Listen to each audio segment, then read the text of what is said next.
Hello. या ज्योतिष ॲपबद्दल मला सांगायचं आहे. खूप छान ॲप आहे. ॲस्ट्रोसेज सगळे वापरतात, बरेचसे लोक हँडी. पण हे ॲप का वापरावं याबद्दल मी सांगतो आहे. खूप खूप म्हणजे अ, मला आवडलेले फीचर्स आहे याच्यामध्ये. सुरुवातीला सेटिंग करायला लागतात थोडेफार. म्हणजे फॉर एक्झाम्पल तुम्ही इथं जाऊन अयनांश सेट करा, लाहिरीचे नोड आहेत ना ते ट्रू किंवा मीन ते सेट करा आणि प्लेस सेट करावी लागती. त्यानंतर जे कुंडली सिस्टीम आहे ती नॉर्थ इंडियन, कारण डिफॉल्ट त्याच्यात साऊथ इंडियन टाईप आहे. आणि कारक वगैरे सगळं सेट एकदा केलं, आउटर प्लॅनेट्स वगैरे ऑन करावे लागतात. जर का तुम्हाला हर्षल, नेपच्यून, प्ल्युटो किंवा युरेनस, नेपच्यून, प्ल्युटोचं हे पाहिजे असेल, चार्टमध्ये पाहिजे असतील तर. मांदी कोणाकोणाला हवी असते किंवा कोणाला नको असती. दक्षिणेकडे मांदी जास्त वापरतात, तर मांदीचं ऑप्शन ऑन ऑफ ठेवता येतं. उपग्रहाचे ऑप्शन आहेत, हे सुरुवातीला सेट करावं लागतात. कधी कधी काय असतं, हे मॅन्युअल सेटिंगमुळं ॲपच्या या कोणी वापरून बघत नाही. पण या ॲपमधल्या काही काही खूप चांगल्या गोष्टी मी दाखवतो, ज्या ॲस्ट्रोसेज वापरताना की तर करताना तुम्हाला मिळत नाहीत. फॉर एक्झाम्पल, ज्या वेळेला आपण हा हॉरोस्कोप चालू करतो, आता या हॉरोस्कोपमध्ये आपल्याला किती गोष्टी मिळतात हे तुम्हाला सांगतो. या ॲस्ट्रोसेजमध्ये जवळजवळ सगळ्या मिळतात असं नाही आहे. फॉर एक्झाम्पल, इथं प्लॅनेटरी स्पीड म्हणून एक गोष्ट आहे.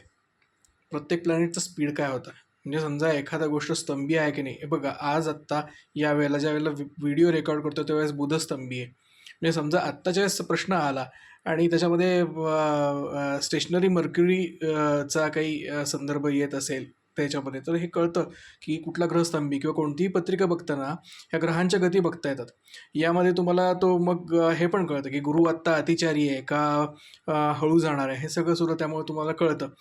ह्या ज्या गोष्टी आहेत त्या मला खूप आवडतात या ॲपमधल्या. जसं प्लॅनेटरी स्पीड आहे, त्यानंतर नवतारा चक्र आहे, जे अतिशय सोप्या भाषेमध्ये दिलेलं, म्हणजे सोप्या इंटरफेसमध्ये दिलेलं आहे.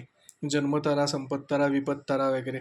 आता नक्षत्रांची इथं नावं थोडे साऊथ इंडियन स्टाईल आहेत, पण ते आपल्याला कळू शकतात. जसं शततारकाला शतभिषा म्हणलेलं आहे, किंवा पुष्य नक्षत्राला पुष्यमी म्हणलेलं आहे. एवढं सगळं एवढं सोडलं तर हे कळायला काही अवघड नाही आहे. त्यानंतर इंटरफेस असा आहे ह्याचा, ज्यावेळेस आपण पत्रिकेचं नॉर्मल हे बघतो, तर हे सगळे पत्रिकेचे ग्रह वगैरे दिलेले आहेत. तर ती नावं संस्कृतमध्ये का इंग्लिशमध्ये याच्यावर नसतं, ते इंग्लिशमध्येच दाखवतात शॉर्ट फॉर्म त्याचे. आता गुरु आहे, GU दाखवतात, मांदी आहे, केतू आहे, इथं हर्षल आहे, चंद्र आहे.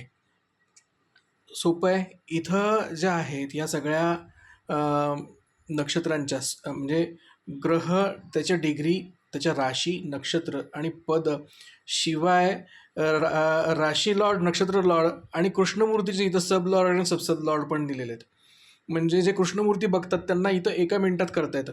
आता दुसरी एक फॅसिलिटी आहे ती मी तुम्हाला सांगतो. इथं इथं तुम्ही हे सगळं करू शकता की नवीन जे आपल्याला पाहिजेत ग्रहाचे जे डिटेल भरायचे असतात, फॉर एक्झाम्पल पत्रिकेसाठीचे, ते इथं डिफॉल्ट ते आत्ताची वेळ आणि हे घेतो, तुम्ही इथे ॲडजस्ट करू शकता. इथनं सगळं सेव्ह वगैरे करू शकता. किंवा या वेळेचा KP होररी चार्ट पाहिजे असेल तर तो ओपन होतो. त्यानंतर सेव्ह होतो हॉरोस्कोप सेटिंगमध्ये. मागं जी सेटिंग दाखवते त्यात जाता येतं, प्लेस ॲड करता येतात. त्यानंतर जर का तुमच्याकडे याचं सबस्क्रिप्शन असेल, काही फार महाग नाही हे. हे जे सबस्क्रिप्शन आहे ते महिन्याला, म्हणजे सॉरी, आपलं 6 महिन्याला 270, म्हणजे काहीच नाही आहे. तर 39 पानाचा PDF रिपोर्ट याच्यामध्ये येतो, अतिशय सुंदर येतो तो. त्यानंतर इथले वरचे मला तुम्हाला टॅब दाखवायचे आहेत. एक आहे इथं दशा आहे, त्यानंतर संपूर्ण सगळ्या दशा इथं दिसतात. त्यानंतर प्लॅनेटरी स्ट्रेंथ आहे, दशांमध्ये सगळ्या लेवल आहेत सगळ्या. प्रत्येक दशेच्या याच्यावर क्लिक केल्यावरती शुक्राची इथं अंतर्दशा, शुक्र अंतर्दशा, शुक्र अंतर्दशेच्यात सूर्य प्रत्यंतर, अशा अनेक 6 लेवलपर्यंत इथं दिसतात या ॲपमध्ये. त्यानंतर प्लॅनेटरी स्ट्रेंथ आहेत, त्यामध्ये षडबळ, भावबळ, विषमपाकबळ इथं समोरच आहे. अष्टक वर्ग आहे. आता इथं ॲस्ट्रोसेजपेक्षा एक चांगली युटिलिटी, अष्टक वर्ग तुम्ही फक्त D1 कुंडली, म्हणजे आपली लग्न कुंडली याचंच बघू शकत नाही, तर प्रत्येक कुंडलीचा नवमांश कुंडली, होरा, दृष्कांश, चतुर्दशांश ते षष्टांश कुंडलीपर्यंतचे अष्टक वर्ग तुम्ही बघू शकता आणि प्रत्येकाचे भिन्न अष्टक वर्ग बघू शकता. ही फॅसिलिटी ॲस्ट्रोसेजमध्ये नाही. अतिशय सुंदर ॲप. त्यानंतर पंचांग आहे त्या दिवशीचं, ज्या दिवशीचं आता कुंडली काढलेली आहे त्या दिवशीचं पंचांग इथं आहे.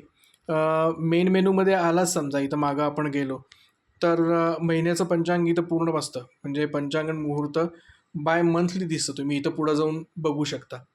तुम्हाला प्लॅनेटरी स्पीड बघायचे आहेत, एफिमेरीज वगैरे ते सगळे तुम्हाला दिसतात. म्हणजे इथं पूर्ण सगळ्या एफिमेरीज आहेत, त्या एफिमेरीज दिसतात प्रत्येक ग्रहाच्या, डे वाईज दिसतात. गोचर दिसतं. हे गोचरचं एक वेगळं आहे. तर इथं नक्षत्र गोचर आणि राशी गोचर याच्यावरनं आहे. तुम्ही फक्त इथं कुंभ आणि धनिष्ठा हे याचं गोचर दिसतंय. तर समजा मला सिंह व उत्तर फाल्गुनीचं बघायचं असेल, सिंह उत्तर फाल्गुनी, तर हे गोचर पूर्ण दिसतं. यामध्ये नक्षत्रावरून, चंद्र राशीवरून आणि नक्षत्रावरून कुठले ग्रह आत्ता चुकीचे चाललेले आहेत, बॅड आणि गुड आहेत, ते सगळं कळतं. तर अतिशय सुंदर सोय आहे या ॲपमध्ये. हे मी स्वतः वापरतो. हा कुठला प्रमोशनचा व्हिडिओ नाही आहे, पण ज्यांना खरंच अभ्यासामध्ये डीप ड्राईव्ह करायचं आहे ना, त्यांनी हे ॲप जरूर ठेवा. याच्यामध्ये तुम्ही हे करा. इथं पत्रिका मॅचिंगसाठी इथं वेगळं आहे. म्हणजे पत्रिका 2 जर का सेव्ह केल्या असेल तर ओपन करून मॅच करता येतात, किंवा इथलं इथं एडिट करून ते भरून मॅच करून बघता येतात. हे ठीक आहे, हे ॲस्ट्रोसेजमध्ये वगैरे सगळं आहे, पण काही काही गोष्टी ज्या मला खरंच आवडल्या. आता फॉर एक्झाम्पल आपण परत कुंडलीमध्ये जाऊयात. यामध्ये तुम्हाला दाखवतो, जसं के पी डिटेल्ससाठी वेगळं टॅग आहे. इथं सगळे संपूर्ण के पी डिटेल्स येतात, सगळे योग येतात कुठले कुठले आहेत ते. त्यानंतर हे बायजी हे सगळे संपूर्ण योग दिसतात की कुठले कुठले योग आहेत त्या पत्रिकेमध्ये. म्हणजे आता या समजा आत्ताच्या जे मी ट्रान्झिटवरती काढलेली पत्रिका आहे, याच्यामध्ये मालव्य योग आहे, वोसी योग आहे, अनफा योग आहे, छत्र योग आहे, केदार योग आहे. नुसते योग नाही तर त्यांचे डेफिनेशन्स असतात. आता इथं बघितलं तर पुष्कर भाग, मृत्यू भाग, त्यानंतर प्लॅनेट रिलेशनशिप, नवतारा चक्र, त्यानंतर वर्गा टेबल्स. हे टेबल्स ह्या सगळ्या याचे म्हणजे पूर्ण एकाच ह्याच्यामध्ये सगळ्या वर्गांचे टेबल्स आहेत. रास आणि त्या ह्याचं ग्रह कुठलं कुठल्या डिग्रीला आहेत प्रत्येक वर्गामध्ये इथं दिसतात. शिवाय इथं सगळ्या वर्ग कुंडल्या आपल्याला बघता येतात. जर का प्रत्येक वर्ग कुंडली बघायची तर इथं ऑदर्समध्ये जायचं, इथं ते बघायचं की इथं आता द्रेष्काण कुंडली आहे, तसं मग होरा, त्यानंतर दशमांश, हे सगळं इथं बघता येतं. नवमांश कुंडलीसाठी वेगळं आहे. इथं राशी कुंडली आहे, इथं भाव आहे. तुम्हाला भावामध्ये सुद्धा बघता येतं प्लासिडियस करायचं आहे का, इक्वल हाऊस करायचं आहे का, पोरिफेरी म्हणजे श्रीपती पद्धतीनं भाव करायचे ते बघता येतं. त्यानंतर कारक असतात सगळे जेमिनीय कारक, ते हे सगळे इथं दिसतात. आता हा सूर्य इथं तर डीके दाराकारक किंवा धनकारक म्हणतात ज्याला. चंद्र इथं मातृकारक आहे. मंगळ आहे इथं आत्माकारक, अमात्यकारक आणि कॉम्बस्ट आहे. बुध आहे तो पितृकारक आहे. गुरु भ्रातृकारक आहे. शुक्र आहे इथं हा आत्मकारक आहे, कारण ह्या सगळ्यात जास्त डिग्री आहेत. हे सगळे जेमिनीय कारक दिसतात. शिवाय अजून इथं उपग्रहांचे सगळे हे दिसत आहेत. मांदी कुठं आहे, गुळीक कुठं आहे, धूम कुठं आहे, व्यतिपात कुठं आहे. आणि तुम्हाला बघायचे असतील जेव्हा आपण बघतो स्पेशल लग्न आणि स्पेशल बिंदू जे बघतो, भावलग्न, होरा लग्न, घटी लग्न, विघटी, भृगुबिंदू, हे सगळं इथं दिसतं. एवढंच नाही तर अगदी खरेश, त्यानंतर 64वा नवमांश, हे सुद्धा इथं आपल्याला बघता येतं. तर एक पत्रिका आणि त्याचं जर का संपूर्ण आपल्याला ॲनालिसिस डीप डाईव्ह करायचं असेल तर मला हे ॲप नेहमी आवडतं. हे मी बघतो आणि तुम्ही सुद्धा वापरून बघा आणि मला सांगा कमेंटमध्ये की तुम्हाला ते कसं वाटलं सगळं.